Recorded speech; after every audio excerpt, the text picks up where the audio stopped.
Buenas tardes a todos, mi nombre es Josué Darío y les quiero dar la bienvenida a este su programa, El Arte del Derecho Fiscal.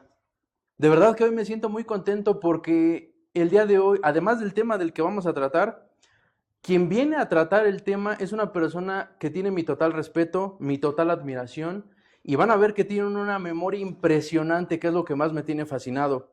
He tenido el gusto de tomar clases con él y de verdad que nunca es motivo de arrepentimiento porque sabe muchísimo. Tiene el día exacto de la publicación de la ley, así se los digo.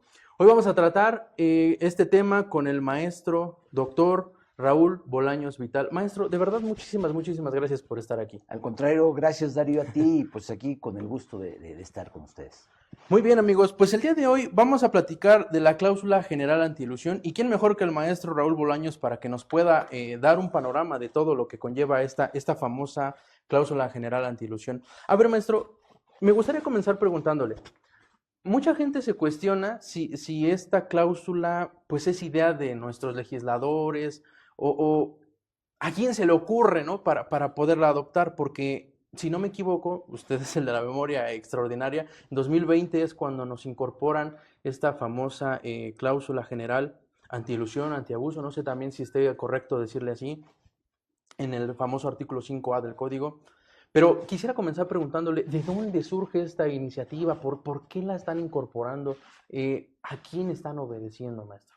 Correcto, gracias Darío. Y pues bueno, mira, básicamente quisiera decirte, no es así, mentiría yo, que fue una ocurrencia del sexenio anterior, Okay. de las tantas que hubo, ¿no? Pero no, lamentablemente, y sí, lo dijiste muy bien, obedece a un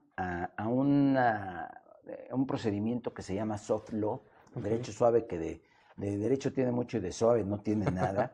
Ese soft law, y a lo que me refiero es que nosotros, México, somos miembros de la OCDE, Organización para la Cooperación y Desarrollo Económico, con sede en París. Lo somos desde 1997. Correcto. Y entonces, al ser miembros de la OCDE, pues como país estamos obligados a las sugerencias o recomendaciones, ahí lo de soft law, que dicte la OSD.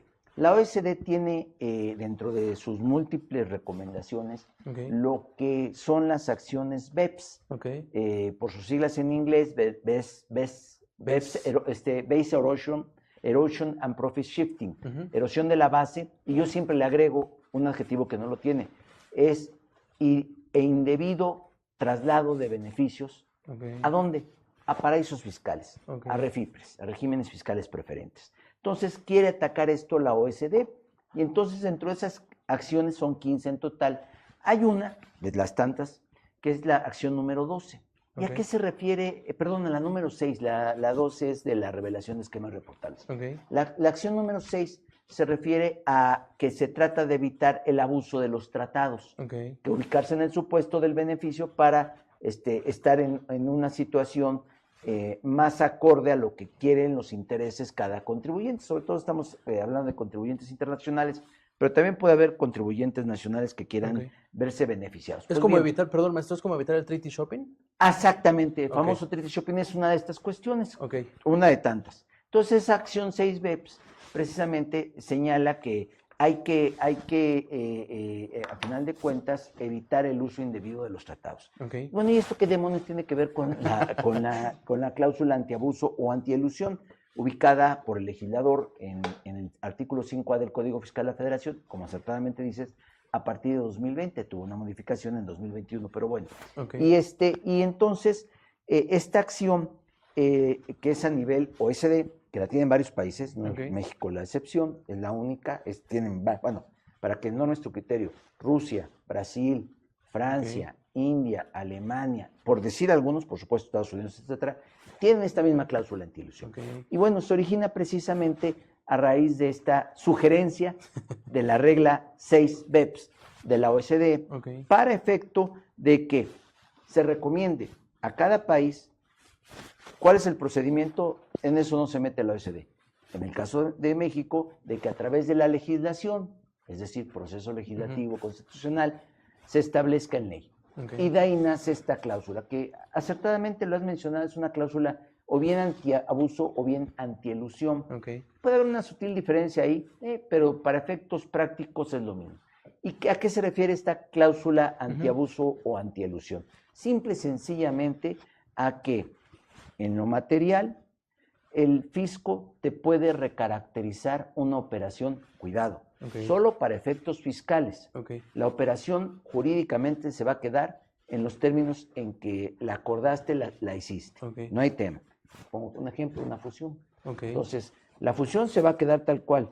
Se protocolizó, tu publicaciones en Diario Oficial de la Federación, inscripción en el registro público de la propiedad de comercio, cancelación de registros, etc. Todo eso se va a quedar igual. Nada más que, si recordarás, el artículo 14b del Código Fiscal de la Federación, en relación al artículo 14, te establece que el 14, que es enajenación, e incluso señala el caso de fusión y escisión. Pero luego el artículo 14b te dice, oye, no habrá enajenación en fusión y escisión, te pone el ejemplo de la escisión, de la fusión, que en ese caso no se considera enajenación siempre y cuando cumplas una serie de requisitos. Si no los cumples, o a partir de 2020 que introducen también en ese 14b el tema de recaracterización de operaciones en los términos del 5A, se establece que si te recaracteriza la operación, en pocas palabras, si eso que tú hiciste como fusión, legalmente, cumpliendo, ahora sí que el manual, ¿cuál es el manual? Ley General de Sociedades Mercantiles, a pie juntillas. Pero luego resulta que la autoridad no le parece, ojo, no le parece, tiene que fundar y motivar, etcétera, todo por escrito. Pero no le parece, entonces te lo va a convertir ¿en qué? En una compraventa, con los efectos fiscales, impuesto sobre la renta IVA, para empezar, y entonces vas a hacerte una determinación. La fusión se quedó íntegra en su calidad jurídica, si me permites. En el aspecto fiscal es donde te cambiaron la jugada. Y entonces, ahora sí pasa la caja a pagar conforme a la determinación o impúgnalo. Qué interesante. Entonces, a ver, recapitulando un poco, maestro, viene todo esto de BEPS, de las acciones BEPS, de acuerdo a la OCDE. Sí. Nos imponen esta cláusula antiabuso o antielusión, en la que, pues bueno, usted nos hablaba de una recaracterización y me gusta mucho el ejemplo que nos pone de la fusión, porque entonces jurídicamente se queda como tal. Así es. No hay cambio. Jurídicamente ya hiciste la inscripción. No se cancela el acta protocolizada por notario, no se cancelan las actas en las cuales en las asambleas extraordinarias los accionistas de cada sociedad, vamos a poner la sociedad A, se fagocita a B, es decir, una fusión por absorción. B desapareció, se cancelan registros, hay inscripción en el registro público de la propiedad en la sección personas morales, todo eso intacto, ni se mete, ni lo discute el SAT, pero te dice, eso que tú me pusiste como fusión, yo lo voy a considerar una simple enajenación. O sea, hiciste todo un tinglado, permíteme la expresión, para efecto de establecer que era una simple y vulgar compraventa. Y para efectos fiscales, ahí te voy. Como dirían por ahí los clásicos, con la aburridora, ¿no? Que es muy fea, pues, determinación de impuestos, con actualización, recargos, y por si se nos olvidaba, multas. Claro. Qué interesante, maestro. A ver, quisiera preguntarle otra cosa. ¿Usted ve necesaria la introducción de esta cláusula en el entendido de que ya tenemos como unas cláusulas, por así llamarlo, específicas, ¿no? Por ejemplo, hay muchas limitantes en intereses, la famosa capitalización delgada o la utilidad fiscal ajustada, que también, hasta donde tengo entendido, pues también buscan combatir este tipo de cosas, pero son muy, muy específicas, ¿no? O ya ve el artículo 11 de renta, en donde ciertos intereses te los cambian a dividendos, ¿no? Para darle ese efecto. Exacto. ¿Usted ve necesaria la incorporación de este artículo cuando ya tenemos como muy, muy específico algunas cuestiones? ¿O cuál es su opinión, maestro? Ok. Siendo honestos, de gustarme no me gusta. Yo creo que a nadie nos gusta. Ahora bien, jurídicamente necesaria, si me permites, y nunca he sido pro gobierno, independientemente del color, nunca he sido pro gobierno, considero que sí es conveniente, considero que sí es necesario. Ahora, que debiéramos establecer, en opinión de un servidor, y lo opinable es discutible, en opinión de un servidor, que debiéramos de establecer unas reglas con mayor precisión, creo que sí es conveniente, porque también en opinión de un servidor se puede llegar a prestar arbitrariedades y crea inseguridad jurídica. Y no estoy refiriéndome a que lo esté haciendo la autoridad. Esto es muy reciente, aunque como acertadamente lo señalas, viene de 2020 la entrada en vigor, pues realmente estamos apenas conociendo los comienzos de todo esto. Hay casos ya resueltos, etcétera. Sin embargo, considero también que debiera de haber una normatividad más clara y no partiendo del 5A, porque hay colegas que discuten que a final de cuentas es que no es claro el 5A, etcétera. Yo, en mi opinión, un servidor, insisto, opinable, discutible, sí es claro el 5A, pero debiera haber una normatividad adicional atrás, y no me refiero a resolución miscelánea fiscal, porque como ya una cláusula habilitante. Exactamente, como las cláusulas habilitantes. Ahí te dejo, autoridad administrativa, tú legisla lo que a mí me dio flojera, legislador, hacer que te pago a 500 diputados, 128 senadores para ello. Ok, va. Nada más que sí, en la forma en que te lo puede establecer la autoridad, pudiera llegar a prestarse a abusos de autoridad, a excesos de la autoridad. Y déjame decirte una cuestión, Darío, bien interesante, lo que yo siempre cuestiono. Olvídate tú si procede o no procede. Pues si no procede, no estás de acuerdo, lo vas a impugnar, ese no es el tema. Pero ya te creé la contingencia. Claro. Y la contingencia es, defiéndete, paga abogados, y 2, garantiza el interés fiscal. Claro. Entonces, y es un asunto que como se han estado alargando los procedimientos, aún con toda la reforma que ya pretenden presentar, el proyecto de reforma, entiendo que hay que incluso que los asuntos se resuelvan en 6 meses, qué sé yo, muy reciente. Lo del Poder Judicial, ¿no? La exactamente, el tema ahí también no es esa la respuesta, porque por resolverte rápido, ¿cómo me vas a resolver? Y 2, tiene, y lo cuestiono abiertamente, tiene la capacidad el juzgador, y sobre todo a partir del 1 de septiembre, de conocer de estos asuntos que son de una alta complejidad. No lo sé, no tengo la bola de cristal. Claro. Pero hace suponer que va a ser muy complicado. Entonces, imagínate, tengo una contingencia y los que resuelven, ¿le entienden o no le entienden? Y no te digo que todo sea en beneficio del contribuyente, pero recordemos que hay derechos humanos. Claro. Y aunque no los quiera reconocer la propia autoridad, pero hay derechos humanos establecidos en la Constitución, no que nos otorga. Desde el 2011 se cambió el tema 10 de junio de 2011 en el Diario Oficial de la Federación, el tema de que la Constitución no te otorga, la Constitución reconoce derechos humanos. Si hay un derecho humano, le guste o no a la autoridad, establecido muy claramente en el artículo 31, fracción 4 de la Constitución. Claro. Es obligación de los mexicanos contribuir al gasto público de la manera proporcional y equitativa que dispongan las leyes. Dice de la Federación, Estado, Ciudad de México, donde se resida. Pero eso es lo importante. Pero es lo proporcional y equitativo, y subrayo, que dispongan las leyes. Proceso legislativo, si me permites, hay uno esencial en la Constitución que pasa por las cámaras, por el Congreso de la Unión, con todo el procedimiento que existe. Y el otro, que si me permite, sería la firma de tratados, que lo firma el presidente de la República o un ministro plenipotenciario, es ratificado por el Senado y debe de publicarse en el Diario Oficial de la Federación y se convierte también en ley nacional. Entonces, diría yo que son las únicas 2 formas constitucionales, que quede claro, de crear leyes. No, como acertadamente dices, las cláusulas habilitantes, que bueno, pues ahí sí le dejo la chamba, la talacha a la autoridad administrativa, para que yo desentendiéndome, la cláusula habilitante es la cláusula Poncio Pilatos, yo hasta aquí llegué, me lavo las manos, legislador, autoridad administrativa, ¿cuál? Servicio de Administración Tributaria, termina de legislar por mí, ¿no? Y con lo que pueda suceder ahí. Claro. Muy bien, maestro. A ver, ahora me gustaría preguntarle. Este artículo 5A nos habla de una razón de negocios. Es correcto. Quisiera preguntarle 2 cosas. Según yo, esto ya tiene un antecedente internacional y ya de hace muchísimo tiempo, sí, ¿no? Claro.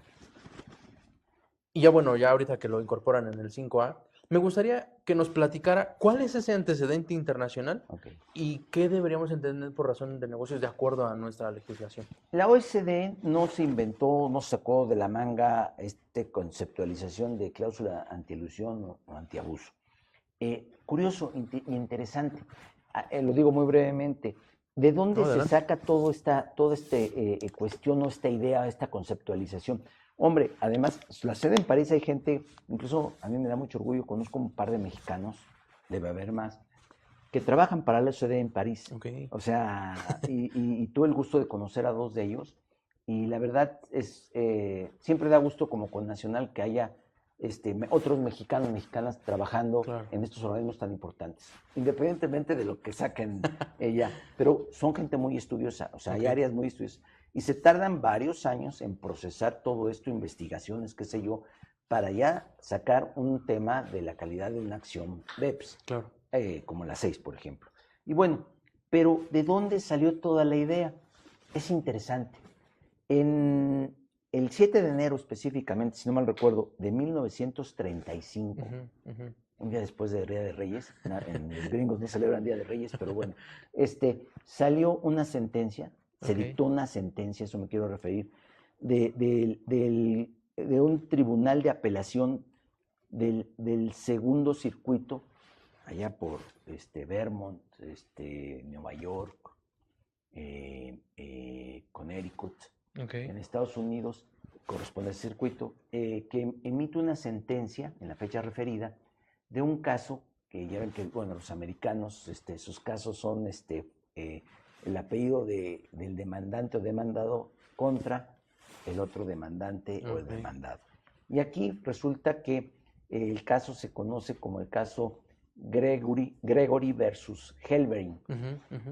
¿Quién es ese Gregory? Ah, pues no es él, es ella. Es ella. Es Mrs. Evelyn Gregory.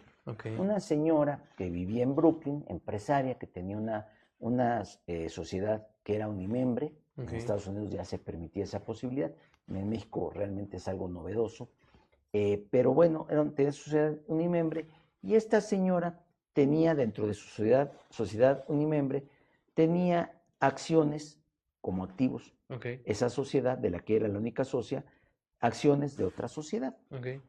Entonces ella quería tomar esas acciones para venderlas. Le interesaba venderlas. Pero resulta que había un pequeño detalle.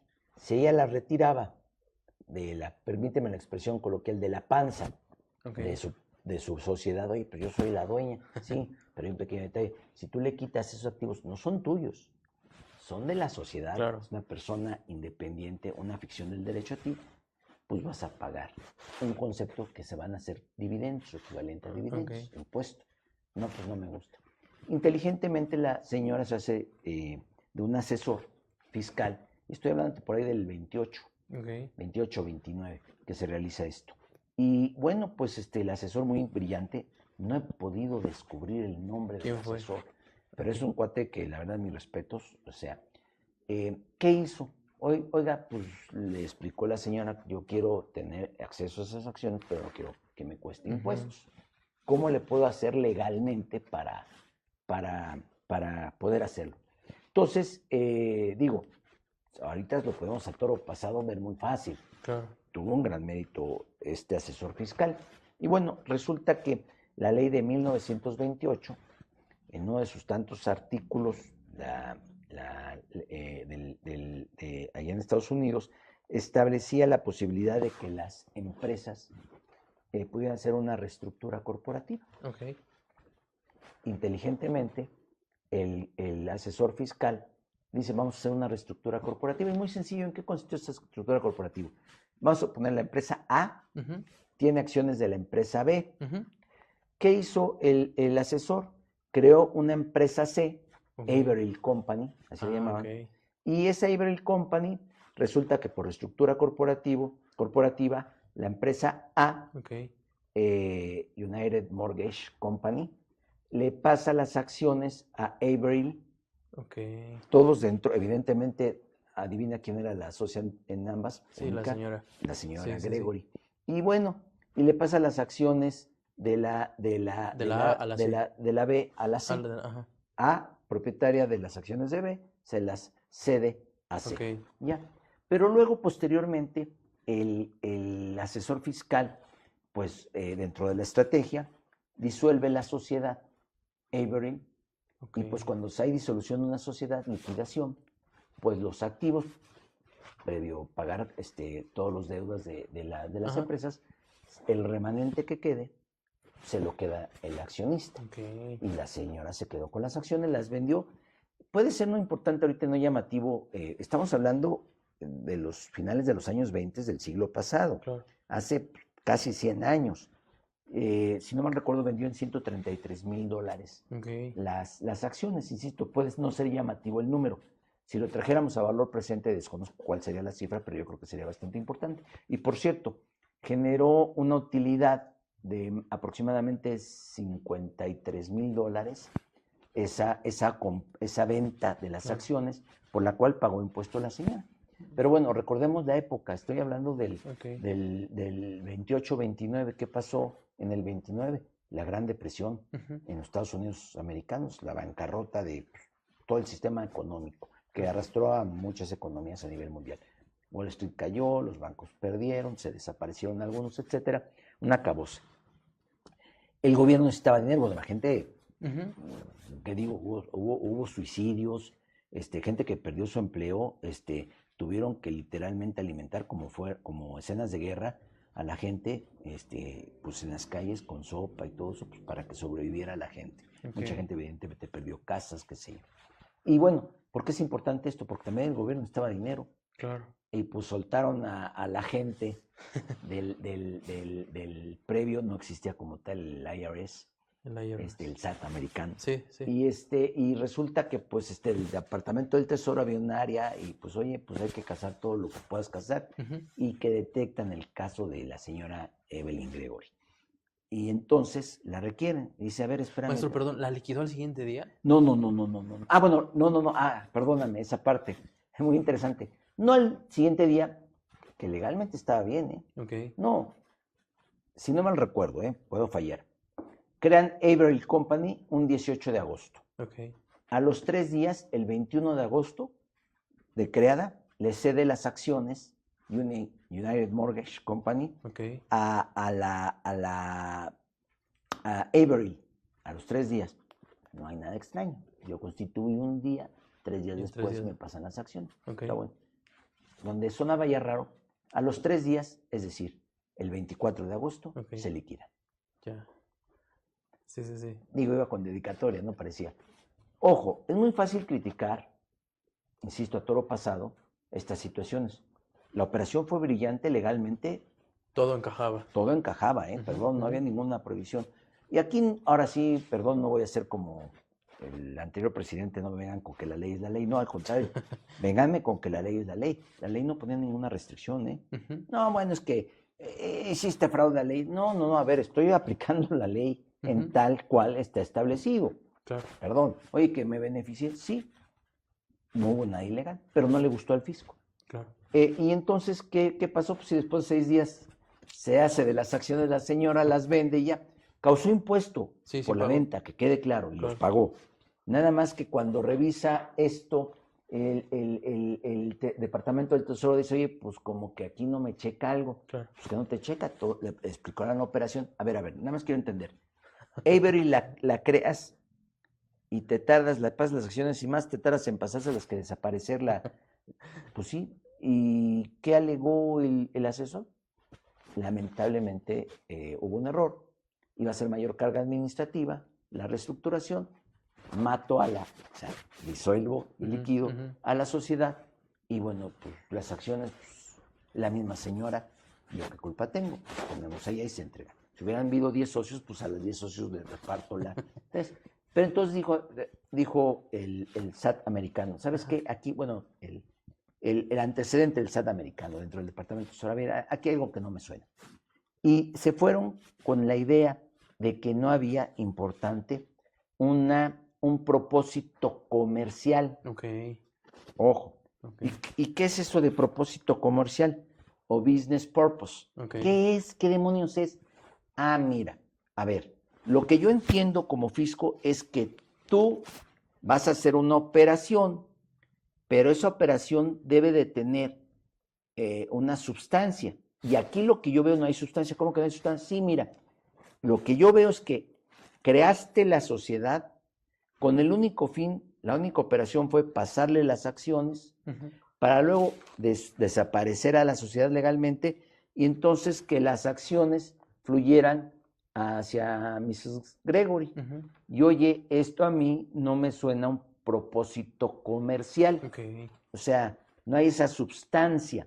Si hubiera hecho otras operaciones Avery, y entre ellas pues fue esta y que luego haya desaparecido, pero a ver, vamos, ni hubo operaciones porque 6 días, contando desde la Constitución, desaparece, siendo que casualmente la única operación, la única de toda su vida, 6 días, resulta que fue ese traspaso de acción. Pues ahí evidentemente ibas con la finalidad de no pagar impuestos. Claro. Liquidan, se van a juicio. ¿Qué crees? Todavía no existía el tribunal fiscal, la tax court, allá en Estados Unidos, todavía no existía, pero el antecedente previo, que era otro departamento, déjame decirlo, de otra área del Tesoro, resulta que dicta la sentencia favorable a la señora Gregory. A la autoridad no le gustó, interpuso apelación, segunda instancia, y conoce este tribunal del segundo circuito de apelación, allá en el norte, y es donde decide el justice, el juez, decide, es un órgano colegiado, pero el magistrado instructor, el equivalente al magistrado instructor, dice, ¿sabes qué? Efectivamente, no hay propósito comercial. Y si no hay propósito comercial, entonces la operación se ve que la intención fue solo tener las acciones sin causar el impuesto. Y le da la razón al Departamento del Tesoro. Helbering, la Miss Gregory, Evelyn Gregory, era la señora Gregory. Y versus Helbering, Helbering es el equivalente pues al auditor que interpuso la demanda por parte del área del Departamento del Tesoro, que fue la que liquidó a la señora. ¿Por qué es importante esa sentencia del 7 de septiembre, del 35? Del 7 de enero, dispénsame. ¿Por qué es importante esto? Porque es el antecedente que toman como punto de partida, ojo, en la OECD, para crear toda esta cuestión del análisis de la cláusula antielusión o antiabuso. Importante, no es el único, la única cuestión, este litigio. A partir de ahí se han generado, te puedo decir, prácticamente cientos de litigios diferentes, no todos por este tipo de equivalentes, pero de asuntos similares que ahora el IRS ha ido a revisar. Le parece que no hay ese propósito comercial. ¿Qué debemos entender por propósito comercial? Lo que en México se llama razón de negocios. Es el equivalente, propósito comercial. Y bueno, pues a partir de esto es que se crea esta acción 6 BEPS, que como recomendación México la adopta. La legislación se presentó la iniciativa en 2019, se aprueba y nos amanecemos, por decirlo así, el 1 de enero del 2020 con el artículo 5A. Por cierto, déjame decirte una cuestión, Darío.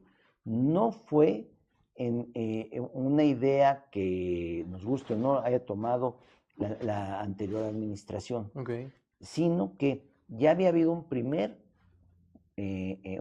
iniciativa para la reforma que entró en vigor en 2014, es decir, la que se presentó en 2013 con el presidente anterior, Enrique Peña Nieto, pero que la desecharon en Cámara de Diputados. Ya había un primer esbozo. Afortunadamente, si me permites, por gusto, no pasó. Pero también es una razón que más allá de gustos o no, de un servidor o de quien sea, pues que sí es necesario por ese abuso que hay a veces en operaciones, que es lo que se trata de evitar. Partamos de una base bien importante, mi estimado Darío. Yo siempre digo que más que un deber constitucional que está establecido, el de tributar, el de pagar impuestos, es un deber ético. Y no para con el gobierno, el que sea, para con los conciudadanos, para el bien común, el interés general. Recordemos que el gobierno no es generador de riqueza.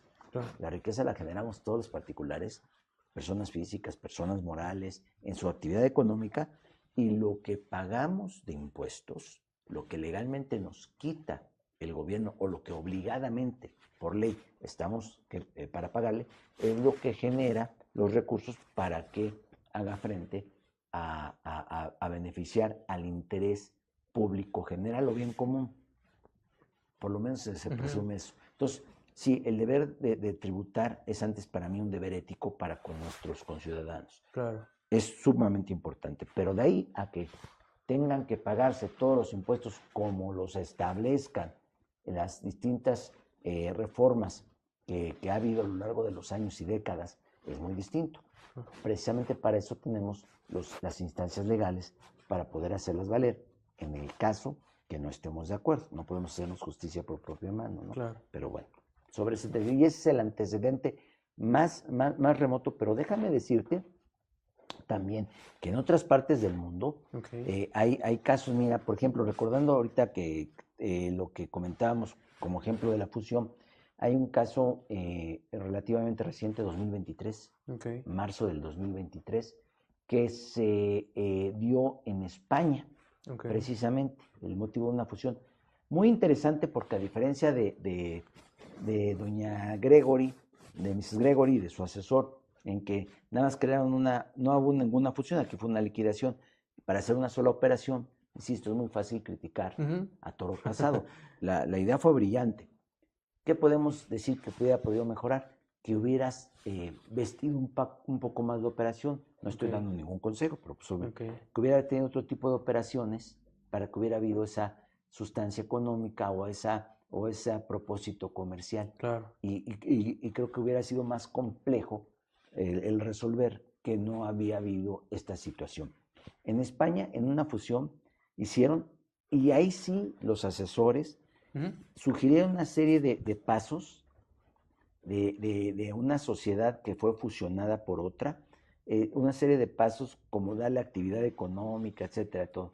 Claro que lo hicieron en tan corto tiempo, fueron más o menos 6, 7 meses, en que empezaron a darle vida, si me permite la expresión, a esa sociedad española que luego fue fusionada, y que, bueno, pues evidentemente revisó toda la operación del fisco en España y dijo, no, pues aquí no, aquí te me regresas esta fusión se queda como tal, igual que en México, pero, ¿qué crees? Los efectos fiscales. ¿Cuál fue la idea de esa fusión de la empresa española que fusionó a otra empresa? Absorber los atributos fiscales, pérdidas de esa empresa. Pero pues bueno, creo que les faltó hacer, si me permites, y no es criticando, es muy fácil criticar, pero creo que les faltó poner más elementos para efecto de evitar esa acuciosa revisión de la autoridad española, que es lo que vamos a tener en México. Claro. Todavía estamos, pues a 2020, hay 5 años y medio, en junio, apenas estamos en los esbozos de esto. Ya ha habido algunos casos. Algunos casos, pero vamos, todavía estamos muy en principio. Claro. Conforme vayan viendo los antecedentes, etcétera, hablar de que es muy fácil, como está descrito el 5A o como está diseñado el 5A, tener elementos legales para echarlo abajo. Yo no estoy tan seguro de eso. ¿Y por qué? Porque, por supuesto, aunque no estamos obligados a seguir las resoluciones de otros países, en Estados Unidos hay muchísimas, puse el caso de España, pero también en Inglaterra y en otros países hay sentencias, y por supuesto que ha de estar muy pendiente el fisco mexicano, y seguramente lo estarán también los tribunales para ver cómo se está resolviendo. Por eso hablar de que no hay una correcta fundamentación, etcétera, yo creo que es a ver muy someramente la situación que va a tener mucho de fondo. Y los antecedentes sí sirven para poder aquí tener mayores argumentos de parte de la autoridad para efecto de hacer estas recaracterizaciones. Ya. Muy bien, maestro. A ver, ahora quisiera preguntarle. Lo que nos busca este 5A, pues es esta razón de negocios, en donde si no la tienes, te recaracterizarían la operación como el ejemplo que usted nos puso de la fusión, ¿no? Pero también, si no me equivoco, ese 5A te hace mención a que no existe razón de negocios cuando el beneficio económico sea menor que el beneficio fiscal. Buen punto, sí. Primero me gustaría que nos ayudara, ¿cómo podemos entender beneficio fiscal, beneficio económico? Mira, y es de las cosas que a mí no, perdón que hable de manera tan coloquial, pero que a mí no me gustan. Okay. No porque a mí no me gusten, no debo, está en ley así, hay que acatar la ley. Sí, pero ¿a qué me refiero con eso de gustar? No es de gustos, insisto, es una manera muy coloquial de decirlo. Pero a ver, fíjate que el beneficio fiscal que dicta el 5A es el tercero, cuarto, quinto párrafo del artículo 5A. Establece, entre otros, que se considera, o sea, de manera enunciativa, no limitativa, claro. Por ejemplo, incluso el diferimiento de impuestos. Correcto. Ahí yo no estoy de acuerdo. Ojo, no está de acuerdo Raúl Bolaños, pero no implica que no se debe seguir. Pero ¿por qué digo que no estoy de acuerdo y por qué creo que se me hace una barbaridad? De todos modos te voy a pagar. Sí, pero no me vas a pagar ahora. Pues sí, a lo mejor te pago en un año, a lo mejor te pago en 2. No sé si recuerdas el régimen de consolidación. Digo, estás muy joven para esto, pero existió una vez un régimen de consolidación fiscal a partir de 2014, régimen de integración. Sí, es como el régimen opcional de grupo de sociedades. Exactamente, la integración es como las farmacias de similares, ¿no? Lo mismo pero más barato. O sea, pero la consolidación era esta oportunidad de que un grupo empresarial, pidiendo la autorización al fisco y durante 5 años obligatorio, pudiera precisamente la consolidar, pudiera pagar en impuestos sobre la renta como si hubiera sido una sola entidad, aprovechando que hay empresas dentro del grupo que tienen pérdidas, otras que tienen utilidades. Entonces, digamos, como señalan los contadores en su léxico, ¿no? Neteaban y entonces pues se hacía más eficiente el pago del impuesto. Claro. Y no sé si recordarás que en el caso que fue lo que se desgarraron las venas, gente que no conocía, pero que es que no pagan impuestos.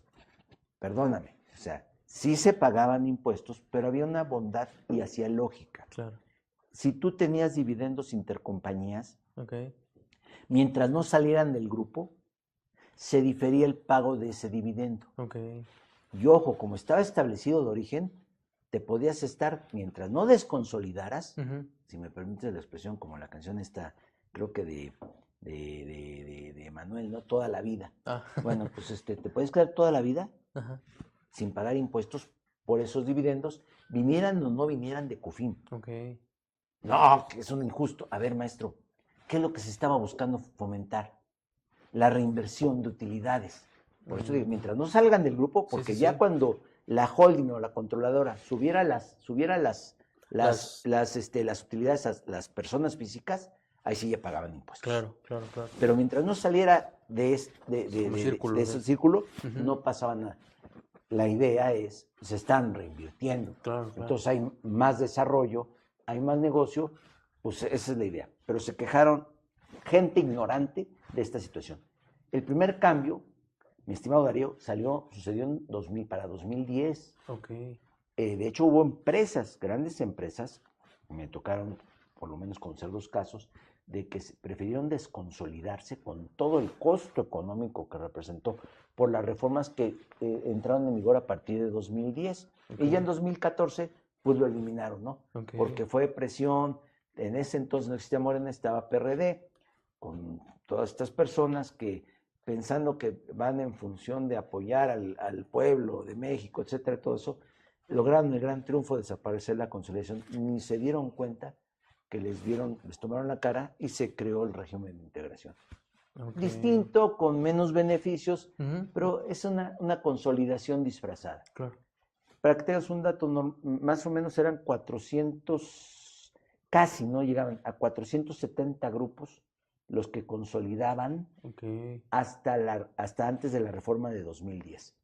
Bajó el número, no tengo la cifra, pero, o sea, no creas que eran la totalidad de las empresas y ninguna empresa, bueno, sí, eran los grandes consorcios, pero tenían esa finalidad.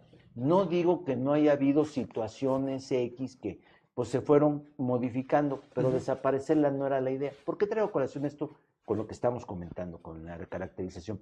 Porque a final de cuentas, la recaracterización, que si bien es una idea original en cuanto a la legislación mexicana, tiene todos estos antecedentes que hemos visto y que es para evitar, hay que reconocerlo, los abusos o los excesos que puede haber aplicando la ley.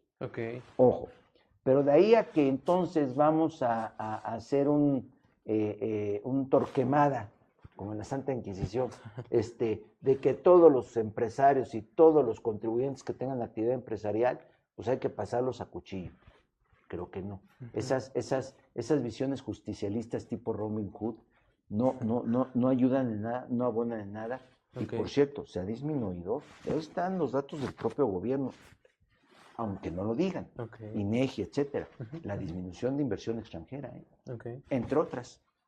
Ayuda el efecto del señor Trump allá en Estados Unidos, pero ya traíamos nuestros pecados arrastrando. Entonces, ojo, el beneficio fiscal, y retomando la palabra, perdón, me desvío por está perfecto, maestro. Caminos.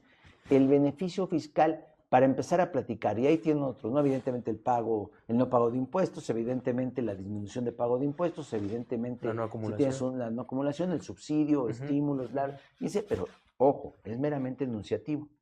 En pocas palabras, ¿qué significa que sea enunciativo? Más los que se me ocurren. Sí, porque viene entre otros, ¿no? Entre otros, y ahí empezamos a platicar. Pero insisto, ¿cómo empieza? El diferimiento. Y traje a colación lo de la consolidación, porque en el diferimiento de la consolidación de dividendos, original antes de la reforma de 2010, te podías tardar toda la vida y nunca pagar un impuesto por el dividendo. Claro. Por eso se hizo la reforma de 2010, que entró en vigor en 2010. Ya no hay diferimientos de tal magnitud, para que me entiendas. Claro. Ya no hay esos diferimientos de que pues, por ahí allá donde vea quién sabe cuándo, te voy a pagar el impuesto. El diferimiento, sin entrar en detalles, pero ya está muy acotado. ¿Cuánto te gusta? Es una pregunta retórica, claro, Darío. ¿Cuánto te gusta que puedas diferir el pago de un impuesto? Lo que tú me digas, te lo creo. 3 años. ¿En qué te afecta? No, bueno, pues sí, 3 años, oye, espérame, pues no tengo la recaudación, necesito dinero, sí, pero si está justificado, ¿por qué demonios me lo vas a considerar como un elemento para efecto de recaracterizarme una operación? Claro. Por cierto, hablaste, por ejemplo, de la capitalización delgada. También está incluida dentro del tema de la posibilidad de recaracterizar operaciones. Claro. Las mismas reestructuras empresariales, las del artículo 24, también están incluidas. O sea, ya todo lo que puedas ver ya se está, estableciendo desde 2020, se ha establecido la recaracterización de operaciones. Entonces, vamos, si es una espada, si me permites, de Damocles, como en la mitología griega, ¿no? Esa de que pues el cuate que lo sienta en el trono del rey, que era muy crítico con el rey, y lo sientan con las vestimentas del rey, etcétera, y le dicen, lo sientan en el trono, y ahora sí, pues, para que veas lo complicado que es gobernar, pues gobiernas sentadito ahí, no te muevas, porque si te mueves, ¿a qué crees? De arriba de la crin, del pelo de crin de un caballo estaba una espada muy filosa, y si se movía cuate, pues le atravesaba el cráneo, ¿no? Claro. Por eso aquí estamos con la espada de Damocles, tenemos actividades, etcétera, y no todas las actividades, Darío, en tu experiencia seguramente lo has visto también, no todas las actividades tienen la tendencia o la idea de ver cuántos impuestos dejo de pagar o cuánto dejo de pagar de impuestos más bien. Totalmente. Por supuesto que no hay operaciones que a lo mejor en un grupo empresarial deciden adquirir a una competencia, se llega a acuerdo entre las partes y la absorben. Hay una serie de figuras para evitar que haya un monopolio y otras cuestiones, ¿no? Claro. Entonces, oye, si es una práctica, pero fíjate que es que entonces el beneficio que obtuviste, lo tengo que considerar, siempre lo he considerado, Darío, o sea, dentro de las fusiones o reestructuras corporativas, etcétera, siempre el aspecto fiscal no es que se haya desaparecido o se deja a un lado, o esté de soslayo. Es uno de los elementos principales para tomar decisiones. Claro. En cualquier negocio, en cualquier empresa. Entonces, a ver, ahora, si me dices, es que ya es un factor, ya me cansé de que me dejen de pagar impuestos, está bien, a lo mejor las leyes, legislador, paréntesis, haz mejores leyes. Década tras década, ¿cómo estuvimos señalando que se redujeran impuestos? Nada más no es tema de la materia, de la adelante, plática, maestro, adelante. Pero recordarás, 2022, siempre me gusta decirlo así, nos amanecimos, evidentemente, entró en vigor el tema de los reciclos para personas físicas y personas morales. No que no se podían bajar impuestos, señores. Y creo que el impacto ha sido, perdón, crear ese artículo, defendo ese artículo de ley, pero creo que el impacto, pues están así que lo siguen conservando. Claro. 22, 23, 24, 25. No sabemos qué vaya a pasar en 26, pero van 4 años, 4 ejercicios fiscales, claro, que está el reciclo, que es opcional para personas físicas, que es obligatoria para personas morales. Correcto. Perdón, cierro el paréntesis, pero bueno, ¿por qué no haces unos mejores ordenamientos para que, pagar impuestos, insisto, es un deber ético. Que nos guste es otra cosa. Yo creo que nadie brinca de gusto de pagar impuestos. Sin embargo, sabemos que tenemos una obligación intrínseca, pero también constitucional y legal de pagar impuestos. Eso es sin duda. Maestro, lo que pasa es que yo creo que no tenemos esa cultura tributaria, ¿no? En general, te podría decir que sí para ciertos sectores, pero también es cierto que hay empresas, porque siempre se dice lo malo, da más noticias lo malo que lo bueno. Pero también hay gente que sí paga rigurosamente sus impuestos, claro, y tratan de hacerlo bien y lo hacen bien. Conozco muchos empresarios que, no toman una decisión más que la que dice, ¿qué dice en ley? Y ahí, oiga, pero puede hacerse algo para eficientar el tema de impuestos. ¿Qué consecuencias hay? ¿Qué tanto es el riesgo? No quiero tener un riesgo. Mi negocio no es no pagar impuestos. Mi negocio es crear riqueza, claro, hacer lo que tengo que hacer en mis operaciones. Hay mucha gente así, que habrá otros sectores que no. En todos lados, mi querido Darío, pero claro, pues claro, eso de hablar de que no hay tanta cultura, y sí es cierto, también no te digo que esté rechazando tu idea, que tienes toda la razón, nada más que partamos de la base que también hay una serie de factores que tenemos que considerar. Hablar también en forma genérica que ningún mexicano pague impuestos, no es lo que dijiste, pero sí, sería tan ridículo como decir, oye, espérame, ningún mexicano paga impuestos. No, pues oye, ¿qué eso de que no pagamos impuestos, mi querido Darío? ¿Cuántos impuestos escondidos hay? Tenemos luz para transmitir. Pagamos luz, más el IEPS, más el IVA sobre el IEPS de la luz. Y pues como no se ve en el recibito, pues nadie se queja. Nadie se queja. Sí, la gasolina, digo, ya hay ahorita cada vez más vehículos eléctricos, porque de todos modos van a cargar más electricidad, van a pagar más IVA y IEPS. IEPS y IVA, perdón. La gasolina, la gente que fuma, pues, IEPS e IVA. Celular, IEPS e IVA, etcétera. O sea, todo el mundo paga impuestos. Hombre, que los informales no pagan el impuesto sobre la renta y a lo mejor el tema de IVA, pues, eso también que sean los informales y que está mal, éticamente, pues sí, pero con o sin informales o con legislaciones draconianas, mi querido Darío, pues lo único que se va a generar es que la gente, entre más subas impuestos, absurdo, ridículo, entre más trates de incrementar la recaudación de impuestos incrementando los mismos, pues va a haber personas que en la medida en que puedan, legalmente, van a tratar de evitar esos impuestos. Incluso los que puedan yéndose del país. Claro. No son la mayoría, definitivamente. Pero pues va a haber un momento en que la actividad económica también se pueda llegar, y perdón si exagero en esto, a colapsar por el exceso de impuestos. Perdón, a mí me tocó, yo entré a trabajar en esto 83, en la materia tributaria. Se recordarán, si alguien de los que nos está viendo, 1983, 1984, en esos periodos, el impuesto sobre la renta para personas físicas y morales era de más del 50%. Okay. Ojo, nadie lo pagaba. ¿Por qué? Porque había una serie de estrategias. Ahí está la prueba de que no pagan. Pues no. ¿Quién quería pagar de cada peso? La mitad. O la más de la mitad. Pues también, oye, tienes derecho a comer, ¿no? Cañón. A todos los niveles, ¿eh? Imagínate un empleado que sea el director de una empresa, el presidente ejecutivo de una empresa, y pues que le quitas una parte importante de su sueldo en impuestos. Por eso es que se daban todas las estrategias con cuestiones de beneficios, de beneficios, perdón, se me fue la palabra, de beneficios de seguridad social, etcétera, ¿no? Okay. Automóvil y toda esta cuestión, qué sé yo, otros temas. Pero estaba permitido en ley. Okay. Como que la propia autoridad se hacía tonta, en mi opinión, opinable, totalmente discutible. Y bueno, si te doy una tasa muy alta, en los ingresos muy altos, pero bueno, te doy estos dulcecitos como para que entonces no te paguen todo en sueldo y sean ciertas prestaciones de seguridad social con las cuales también recibes un beneficio económico, darte auto, etcétera, que luego se restringieron, ¿eh?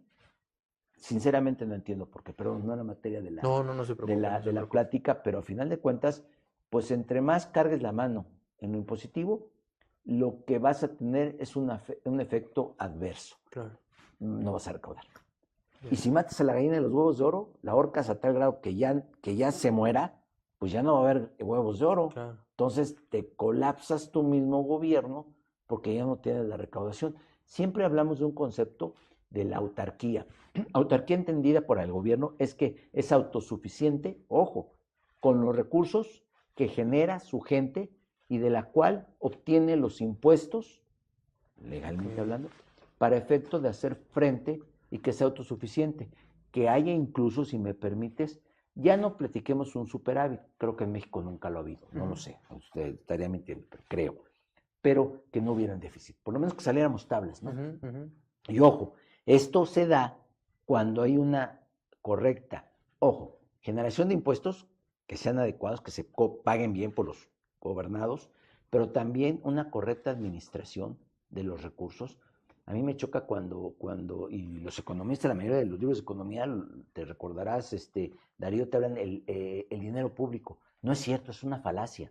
El dinero no es público, porque lo que es de todos no es de nadie. Sí, entonces, como es dinero público, yo lo que recaudé, ahora soy el que está a la cabeza del gobierno, y pues es mi dinero con lo que puedo hacer lo que se me pegue la regalada gana. No, maestro. Tú eres, para empezar, el presidente de la República es un mandatario, el que recibió el mandato vía el voto, y tiene que gobernar en favor de los mexicanos, en favor de la nación, no en su personal beneficio.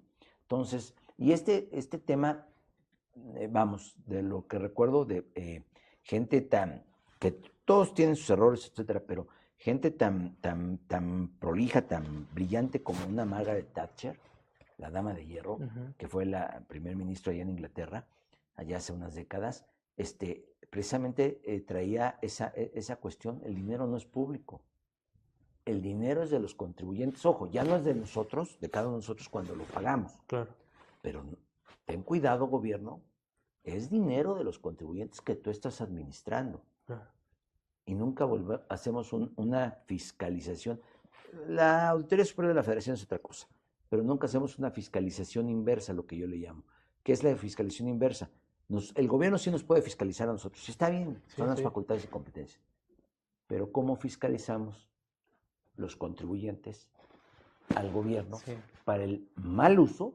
Y pruebas, pues ahí están, creo las que ya todos conocemos, el mal uso de los recursos, no para la finalidad del interés público general, sino para la finalidad de caprichos que pues nos están costando muchísimo, ¿no? Claro. Muchísimo, pero bueno, pues el tema empezó por No, está perfecto, maestro. Fiscal. No, está perfecto y me encantó el ejemplo que pone del diferimiento, ¿no? Donde dirías, bueno, si yo tengo permitido ese diferimiento, ¿por qué caería como un beneficio fiscal en el que me van a recaracterizar la operación, ¿no? Posiblemente, o sea, no que necesariamente, pero posiblemente, porque va a ser todo esto, como recordarás con base en el 5A, es ya sea por la recaracterización de dónde va a venir, porque te caiga una visita domiciliaria cada vez menos, porque te caiga una revisión de gabinete, es decir, esa en que te llega el requerimiento por buzón tributario, que prendas la información, etcétera, para que luego te emitan un oficio de observaciones y presentes las pruebas y luego te liquiden, o bien, desde 2014 también, que realmente empezó a operar por ahí de 2016, la revisión electrónica. Sí. Ojo, entonces ya ni siquiera se molestan en ir a ver a tu domicilio, que a mí se me hacía la forma más intrusiva de afectación, de inmiscuirse dentro de tus instalaciones de la autoridad, porque después de la casa habitación de cualquiera de nosotros, que es para mí el lugar más sagrado, estás con tu familia, estás relajado, etcétera, todo eso. Lo segundo más sagrado es tu centro de trabajos. Que llegue la autoridad porque tiene las facultades y que se meta y que le tengas que atender, hombre, ya es molesto. Pero después de que empezó la revisión electrónica, para mí es más intrusivo porque sin que nos demos cuenta, mi querido Darío, estamos siendo revisados, el Big Brother, el gran hermano, claro, de la novela de 1984, pues es el SAT, ¿eh?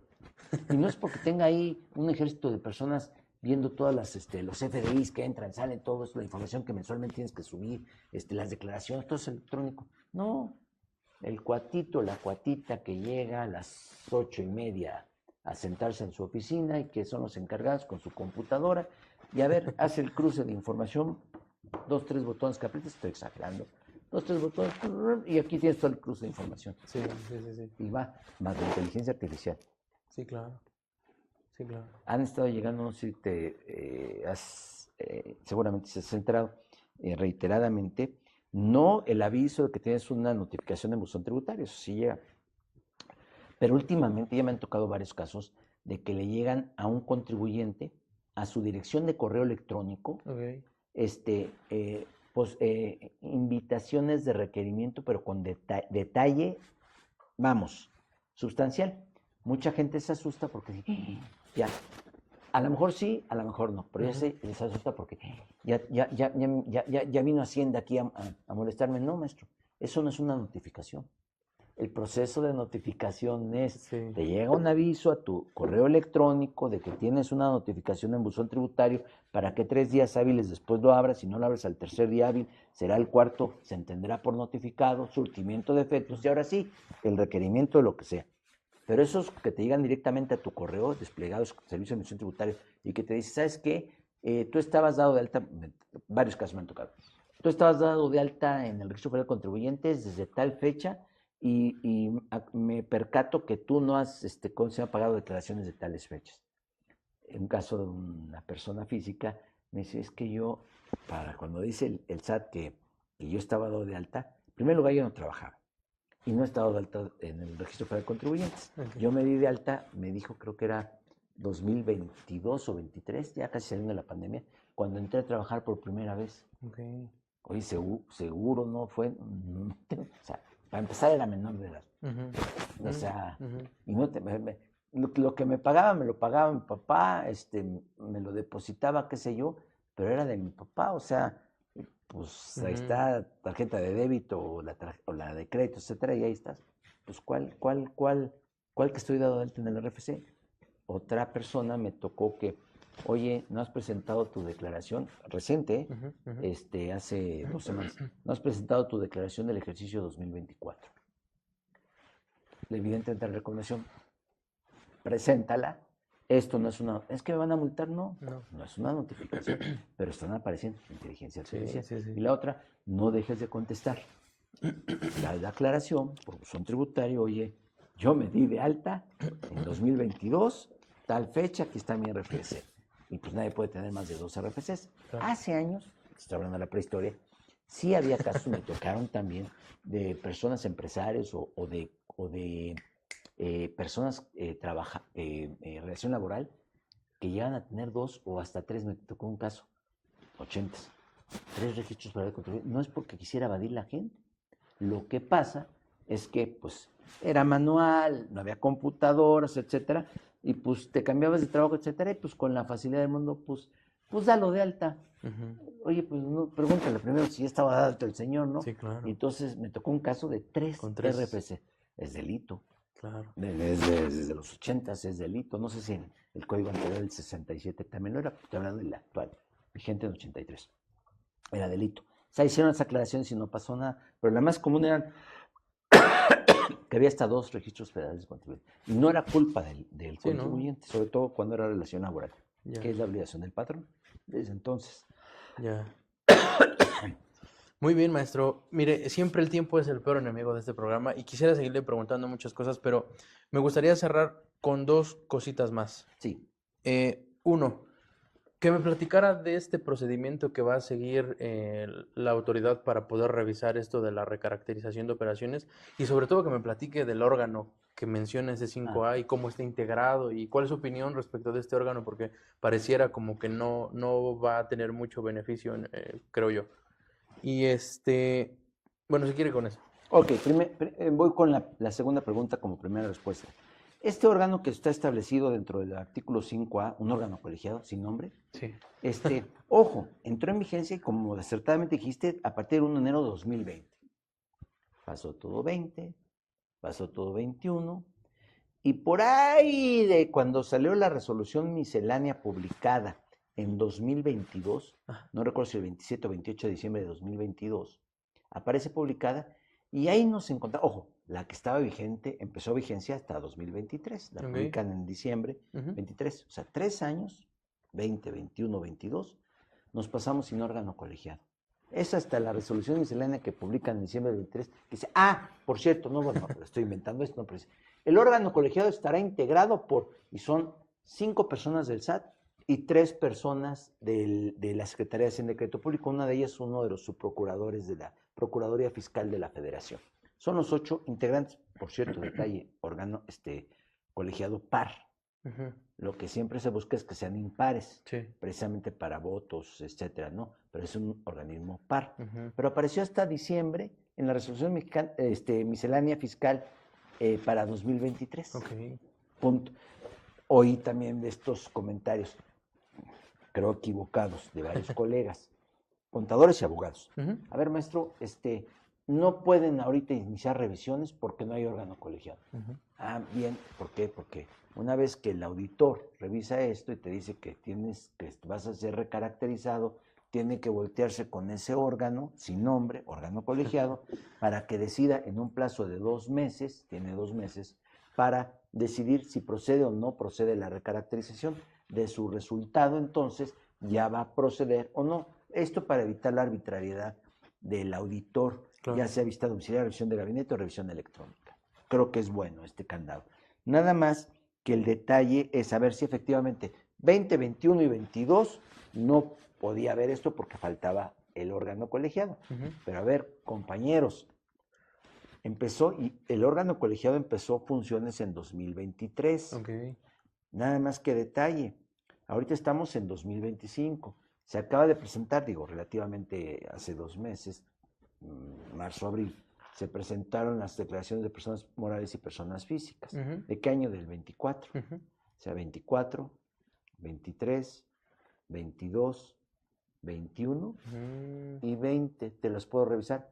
Bueno, pero es que apenas, pues sí, para cuando yo te las reviso, norma procesal, ¿qué crees? Ya está el órgano. O sea, hoy 25 te puedo revisar 2020, 21, 22, 23, 24. Por cierto, conforme a la caducidad del 67, si alguien no presentó declaraciones de 19, 18, 17, 16 y 15, acuérdate que el 67, si no presentas declaración, no hay caducidad de facultades. Sí. Y es uno de los motivos por los cuales se va a 10 años la revisión. Sí, claro. Entonces, en 25 te pueden revisar 24, 23, 22, 21, 20, 19, 18, 17, 16. Caray, 2015. Si no presentaste la declaración, la del ejercicio. Pero si sí cumpliste, todavía se pueden revisar 2020. De casos extremos, hasta 2015. En 2025. Y hay órgano colegiado para revisarlo. Primera parte. Perdón, maestro, que lo interrumpa. A pesar de que la norma sale en 2020, ¿sí pudiera revisar la retroactividad? Ojo, el tema de retroactividad, efectivamente, que es lo que primero que alegaría un abogado para el 19, 18, 17, 16, 15, que no existía, sí, efectivamente, va a ser una norma retroactiva. Pero ahí te va, y a lo que me refiero, no podría tocarte 19, 18, 17, 16, 15. Pero si tú tienes, por ejemplo, pérdidas fiscales de ejercicios anteriores, hasta por 10 años, ojo, no es que te esté revisando estos ejercicios, te estoy revisando el ejercicio en el cual aplicaste las pérdidas. ¿Y qué crees? Si es 2015, 2025 es el último año en que puedes aplicar, amortizar estas pérdidas. Y entonces, ¿qué va a suceder aquí? Si hay algún tema de revisión, recaracterización, etcétera, y te lo marca el propio artículo 30 y 42 del Código Fiscal de la Federación. Tienes que acreditar, en el caso de pérdidas, tienes que acreditar fehacientemente, me encanta la palabra, estoy siendo irónico, las pérdidas de esos ejercicios, y te lo indica la disposición. No implica que te estoy haciendo la revisión, pero tomaste efectos en 20, 21, 22, 23 y 24. Por cierto, 25 todavía no se presenta hasta de 26. Puedo amortizar pérdidas todavía de 2015. Detalles, digo, detalles. Sí. Entonces, no es que te esté revisando, no. Y no creo que sean tan obtrusas y absurdas las autoridades de pretender revisarte esos años. No lo creo. Como están pasando las cosas, todo es posible. Claro, te podrías defender, etcétera, todo esto. La retroactividad de entrada. El tema no es mi estimado Darío, sino el tema es de la aplicación en los ejercicios en que sí te puede revisar, donde ya es aplicable esta cláusula antiabuso o antielusión, que es 2020. ¿Por qué? Porque lo estoy haciendo en 2025 y hay órgano colegiado. Nada más te digo que desde el 23, 24 y 25. Claro. Maestro, y por cómo está integrado este órgano colegiado, parecería que la razón la va a tener siempre la autoridad.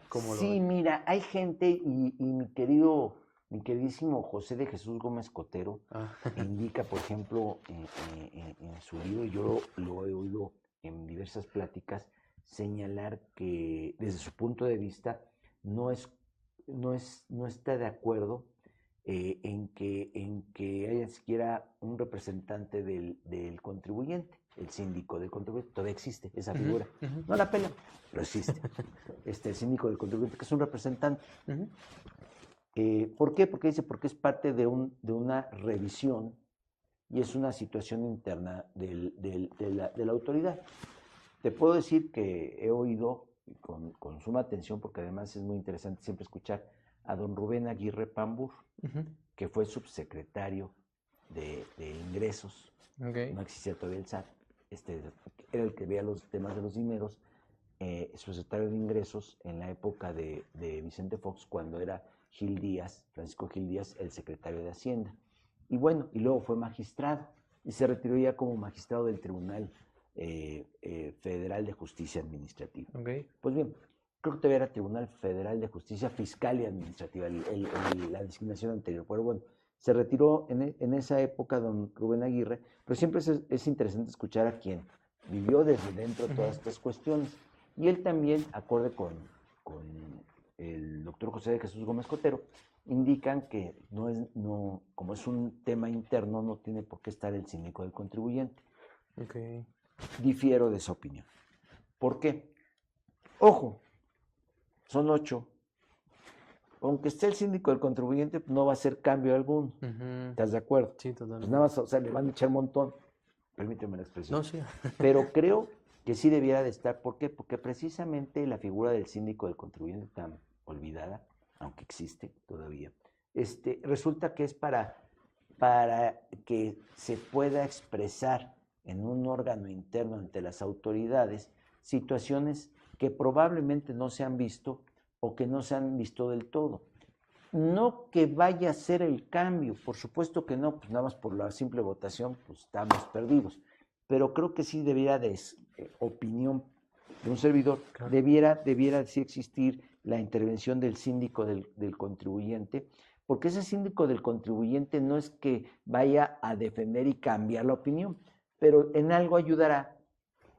Debo de entender, perdón, esta parte no la tengo clara, debo de entender que hay, sí, por supuesto, un documento en el que se diga que es procedente o no la recaracterización, pero debiera de haber una especie de acta de los acuerdos que debieran de ser de conocimiento, en mi opinión, del contribuyente, pues está afectando esto, de por qué los motivos de que se considere la recaracterización.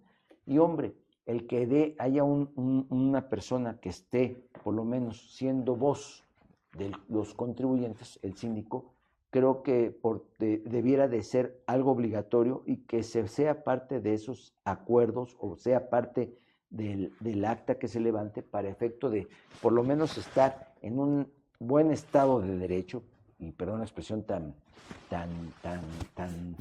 infantil de mi parte, tan pueril, en el sentido de que es algo que ayudaría, creo, sobre todo, a ver, queremos impartir justicia.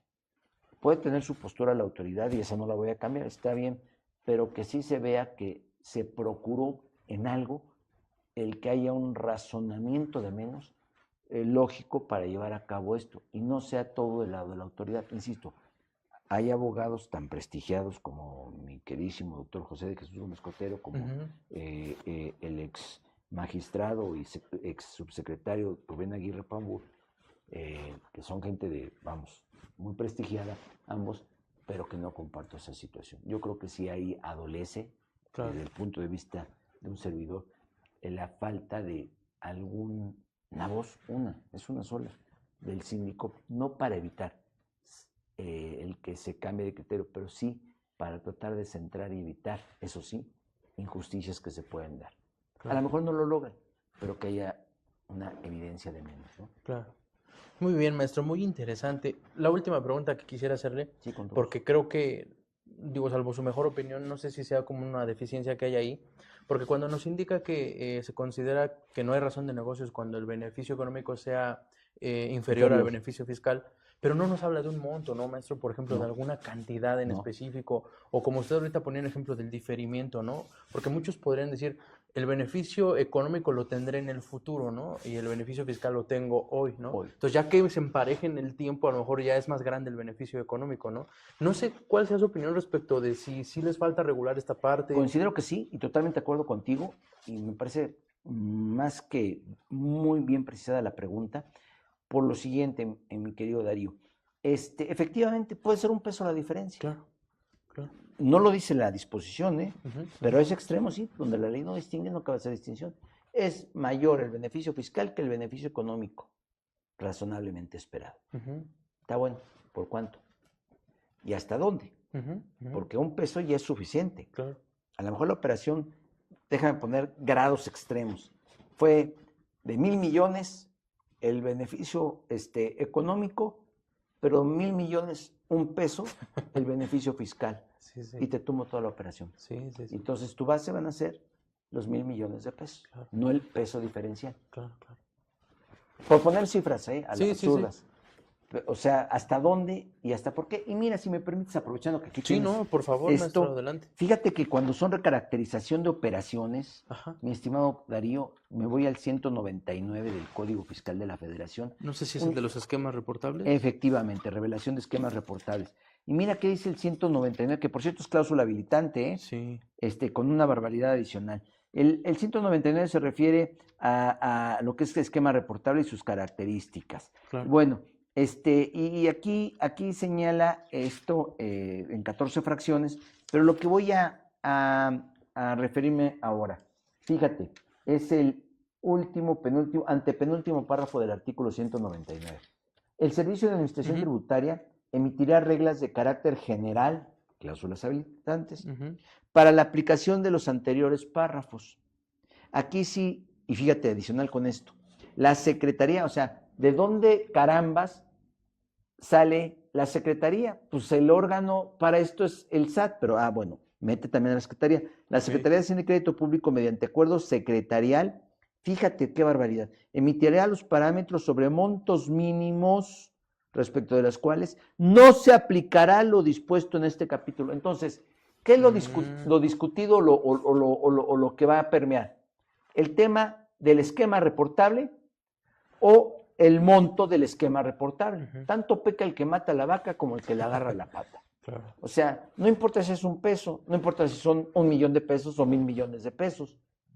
¿Por qué entonces aquí, y concretamente en revelación de esquemas reportables, sí se establece estas dos reglas? Claro. Y sobre todo la de los montos mínimos sobre los que no se aplica lo dispuesto? O sea, tú puedes tener la planeación fiscal que quieras, pero te vas a la resolución miscelánea y luego te vas a los criterios, a los parámetros de la Secretaría de Hacienda y Crédito Público, entendería, perdón la ignorancia de mi parte, entendería que los parámetros de los montos mínimos que señala la Secretaría de Hacienda debieran, y perdón mi falta de presión, estar en la resolución miscelánea fiscal.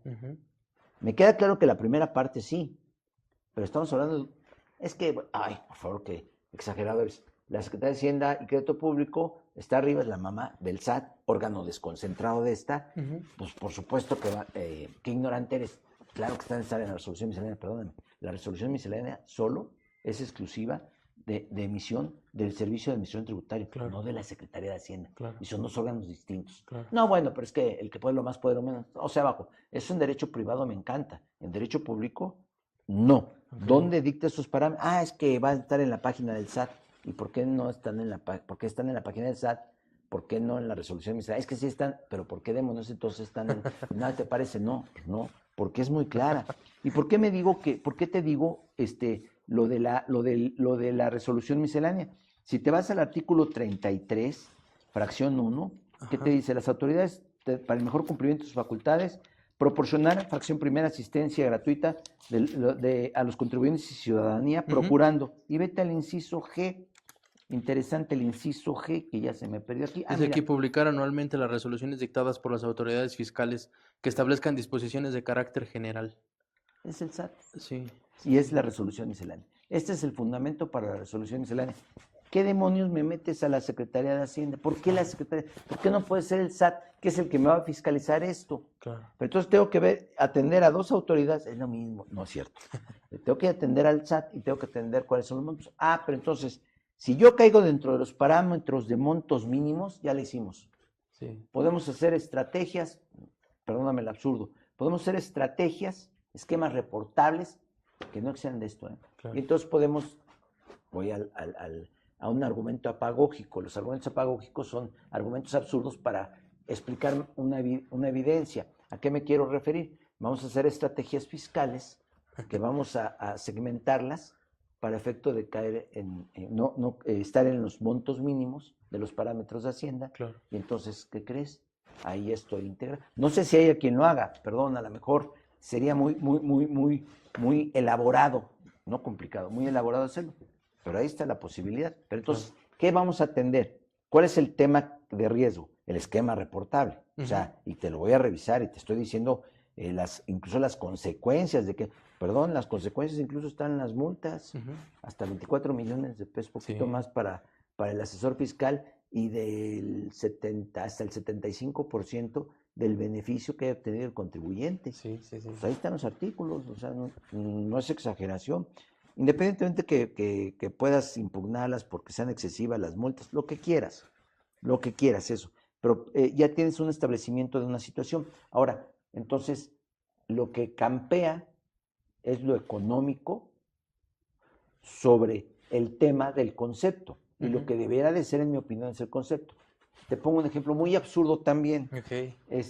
A ver, entonces, si yo, perdón, no soy penalista, pero déjame poner un extremo. Si yo quiero matar a una persona, pero no lo mato, entonces, pues no es homicidio, ¿verdad? No, pues no es homicidio porque no lo mataste. Ah, pero hay una figura que se llama intento de homicidio. Okay. No sé cómo estén regulados, me estoy metiendo en camisa de 11 varas porque no es mi área. Pero a ver, pues entonces, es tantito, o no, pongo perdón la expresión, pero creo que me sale mucho mejor con este ejemplo, disculpen ustedes, pero, por ejemplo, en el caso de una mujer, no puede decir que está medio embarazada. ¿Está embarazada o no está embarazada? Está, claro. Punto. O sea, no hay vuelta de hoja. Si está embarazada, bueno, vamos a tener unas ciertas condiciones. Si no está embarazada, hombre, si además no quería embarazarse, hombre, felicidades, enhorabuena, ¿no? Claro. Pero no puedes estar medio embarazado, medio embarazada. No puedes estar, es que si es un esquema reportable, debiste haber reportado. Pero mira, como estás dentro de estos supuestos, como no son montos X, no te preocupes. No estás en la cuestión del esquema reportable y por consecuencia no será sancionado. Okay. Entonces nos estamos yendo por cuestiones económicas nada más. Sí. ¿Qué es lo que estás buscando? Por cierto, el esquema reportable también otra derivada de una sugerencia del OSD, la acción 12 BEPS, okay. Por cierto. Entonces, que la adoptó México a través de esto. Entonces, pues bueno, o sea, entonces vamos a estar dependiendo ¿cómo les dicen? Dependiendo del sapo y la pedrada. Entonces, si es poquito, ni te veo. Si es arriba de eso poquito, ya te voy a empezar a ver y te puedo fastidiar. Y el tema, que vuelvo al ejemplo que pusiste muy acertadamente, ¿por qué no se fijan? Y ojo, esto es en revelación de esquemas reportables, pero estamos en otro concepto, que es recaracterización de operaciones. ¿Por qué no pusiste algo similar entonces? Claro. Donde yo parto de una premisa, donde hay la misma razón, debiera existir el mismo derecho. Okay. No, pero es que, a ver, estás mezclando, no. revelaciones que van reportables lo hiciste, ¿por qué no lo haces también para recaracterización de operaciones? Claro. Porque se puede dar el extremo absurdo que puse. Por $1, es más, te la pongo más simple, por 1 centavo. Y ya, y fueron muchos pesos los que hubo atrás. Sí, pero te falló por 1 centavo. Y si partimos del absurdo de que es por diferimiento, es que te voy a pagar, a lo mejor en 3 años. Te voy a pagar, ahí está, no puedo. Y es más, además va a ser a lo mejor actualizado, etcétera. ¿Dónde está el tema? No, pues es que fíjate que por el diferimiento fue ese peso de diferencia. Y entonces, pues, ¿qué crees? Ya no hay razón en negocios. Por cierto, un tema interesante. ¿Por qué no le pusieron propósito comercial como los gringos, no? Sí. Porque no queremos copiar a los gringos, está bien, se vale. Oye, hemos copiado en tantas cosas a los gringos, pero bueno, a los americanos. Pero a ver, si te vas al artículo también 18A del código, ¿qué es el 18A? Dicen, ¿para qué lo traigo a colación? ¿Qué tiene que ver esto? Miren ustedes, mi querido Darío, para empezar contigo, el 18A, el artículo 18 son los requisitos para presentar promociones ya a partir de buzón tributario. El 18A, aparte de cumplir las promociones, en el 18A te dice, si tú quieres hacer consulta, cualquier consulta, esta en los términos del 34 del código, te vas a tener que cumplir, además de lo que dice el 18, los siguientes requisitos. Señalar los números telefónicos de los contribuyentes, los autorizados, los nombres y direcciones y registro federal de contribuyentes, describir las actividades, indicar el monto de la operación, y me encanta la fracción. Describir las razones de negocio que motivan la operación planteada. Sí, exactamente. Oye, ¿qué fue coincidencia? No creo que haya coincidencias. Yo creo que a partir de, ese 18 es de 1999, entró en vigor. Es decir, la recaracterización es de 2020, hace 21 años atrás, y lo habla en plural, las razones de negocio. No he tenido la oportunidad de que alguien me esclarezca esto, porque para hacer las iniciativas las hacen muy en oscurito, ni en la exposición de motivos se dice nada al respecto de este 5A.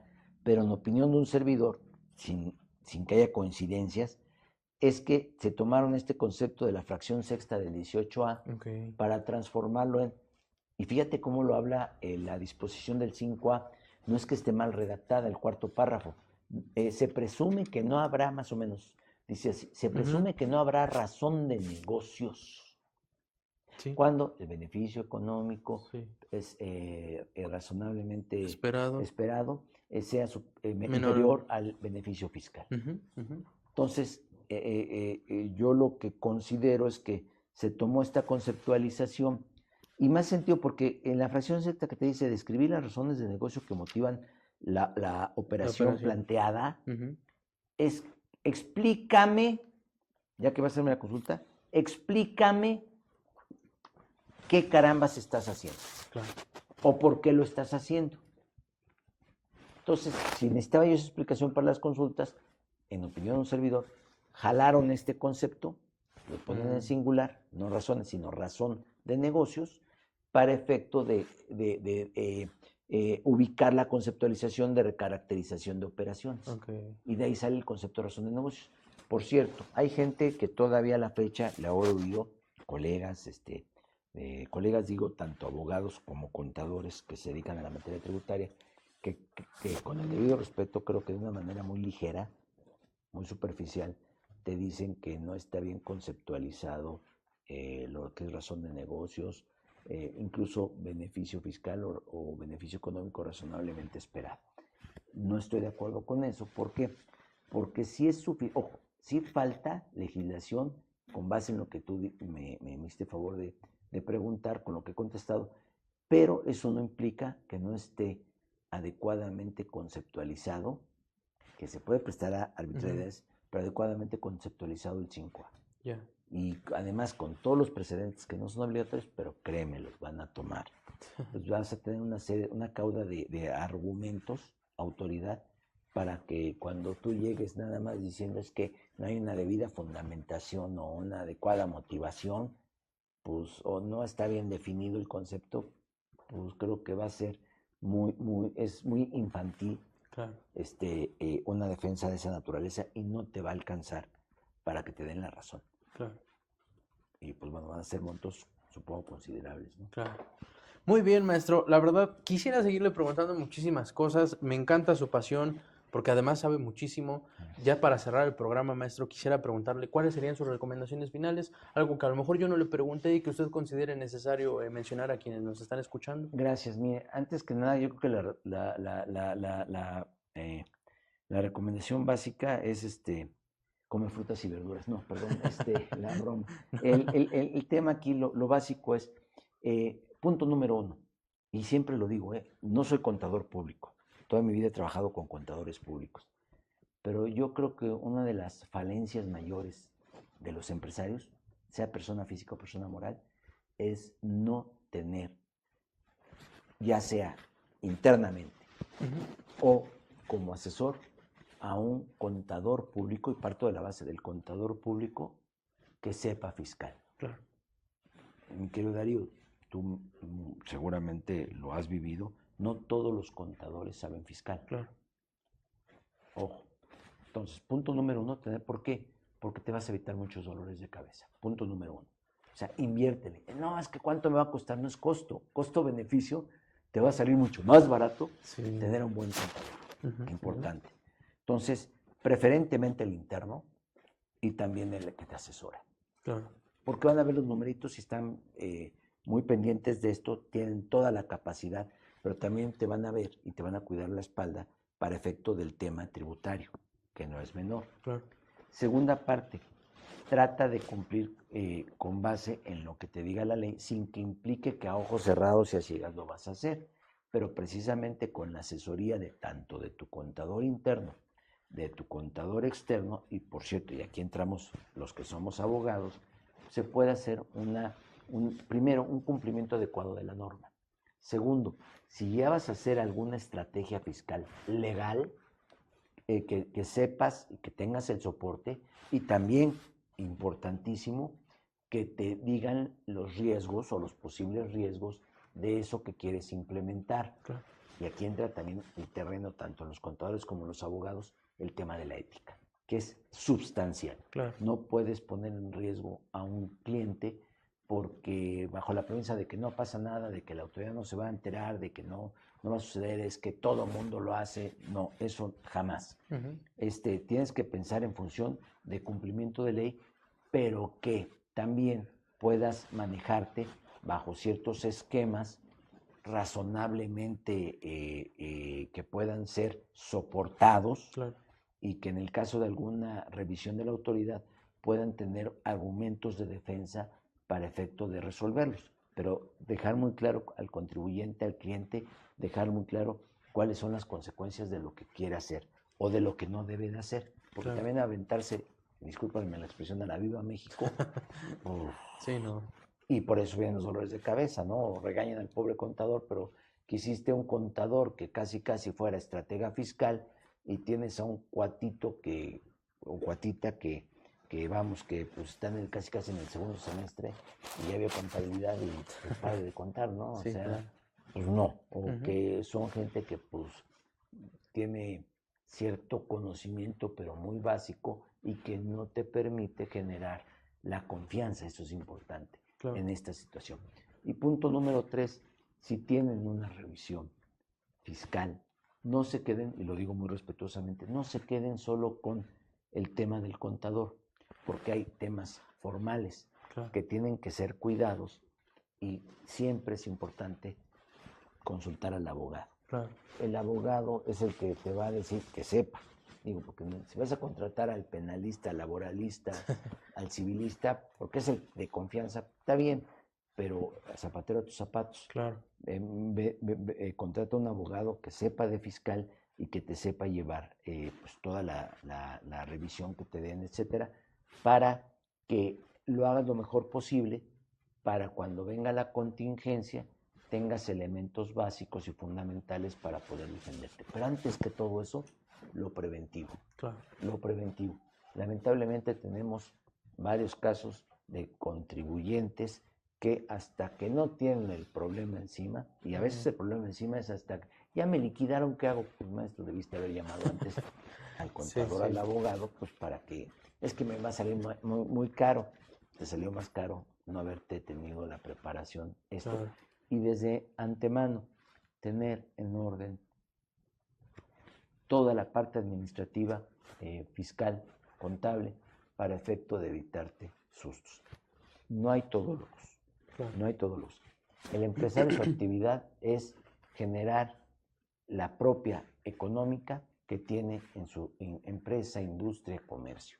Eso es, pero precisamente tiene a las personas, a los profesionistas que saben de la materia para que esté en orden la riqueza que él está generando y no se le vaya como barcos con huecos por no cumplir o por ahorrarse centavos, ¿no? Claro.